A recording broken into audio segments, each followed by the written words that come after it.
Patrick Loiseau, pour le Mouvement démocrate. Merci, Monsieur le Président, Monsieur le Ministre, chers collègues. L'Union européenne a, en réaction à la crise de la Covid-19, fait un pas décisif en avant vers une union toujours plus intégrée, plus solide et plus juste. Nous avons appris des erreurs de 2008-2014 et je crois que nous parviendrons à empêcher qu'une trop forte divergence entre la reprise des économies n'apparaisse entre le cœur de la zone euro, dont les économies sont moins sensibles aux chocs sanitaires, et les États membres périphériques plus dépendants du tourisme, plus encore que par le soutien budgétaire direct qu'offre Next Generation. Le spectre d'une nouvelle crise des dettes souveraines semble s'évanouir. L'action de la France et de son président de la République en la matière a été tout à fait déterminante et je ne peux m'empêcher de le souligner, Monsieur le Ministre.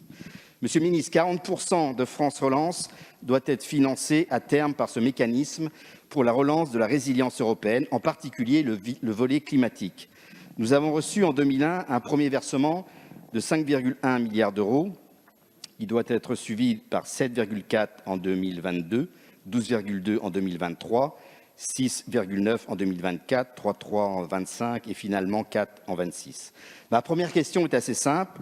La France se démarque par un engagement très rapide de son plan de relance. Nous visons ainsi 70% d'engagement à la fin 2021.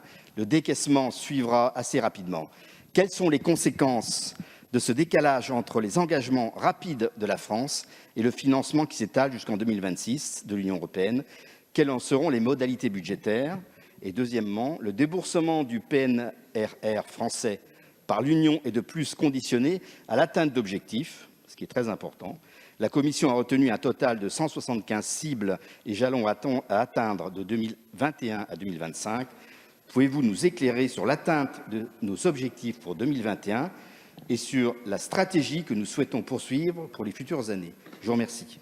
Je vous remercie. Monsieur le Ministre. Merci, Monsieur le Président. D'abord, pour confirmer à Monsieur le député qu'après l'approbation de notre plan national de relance et de résilience par le Conseil ECOFIN du 13 juillet dernier, la France a reçu le 19 août 2021 un premier versement de 5,1 milliards d'euros au titre du plan de relance européen, et ce au titre des préfinancements à hauteur de 13% de son plan d'un montant total de 39,4 milliards d'euros, puisque c'est la somme exacte dont nous allons bénéficier dans le cadre du plan de relance européen. Jusqu'en 2026, les fonds du plan de relance seront versés en fonction de la réalisation des investissements et des réformes prévus dans le plan. Et je tiens à vous rassurer, quelle que soit la rapidité avec laquelle nous décaissons le plan de relance, et quel que soit le rythme avec lequel nous mettons en œuvre le PNRR et les réformes qui accompagnent le PNRR, cela n'a pas d'influence ni d'impact sur la capacité de la France à bénéficier des décaissements, y compris par des modalités de préfinancement via l'AFD, ce qui nous permet de pouvoir continuer sur le rythme que nous avons, sans que le calendrier de décaissement européen soit de nature à freiner quelque mise en œuvre que ce soit du plan de relance. Pour la suite, nous allons soumettre à la Commission une deuxième demande de décaissement, première au-delà du préfinancement, pour un montant de 7,4 milliards, et nous espérons recevoir de manière effective ces fonds au premier semestre 2022, après une procédure d'adoption de la demande de décaissement par la Commission et par les États membres. Nous n'avons pas d'inquiétude sur la capacité que nous avons à atteindre tant les jalons qu'à réussir les réformes qui sont inscrites dans le PNRR. C'est un travail que nous faisons de manière quasi quotidienne, de suivi des différents éléments, en lien avec les autorités et les services de la Commission. Et nous ne sommes pas inquiets sur notre capacité à réaliser, à tenir les engagements qui sont pris.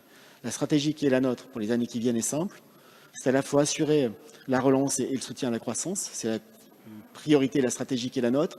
Assurer aussi la mise en œuvre des engagements qui ont été pris avec le même rythme et avec le même sérieux, tant pour bénéficier des décaissements que pour répondre des engagements que nous avons pris devant la Commission.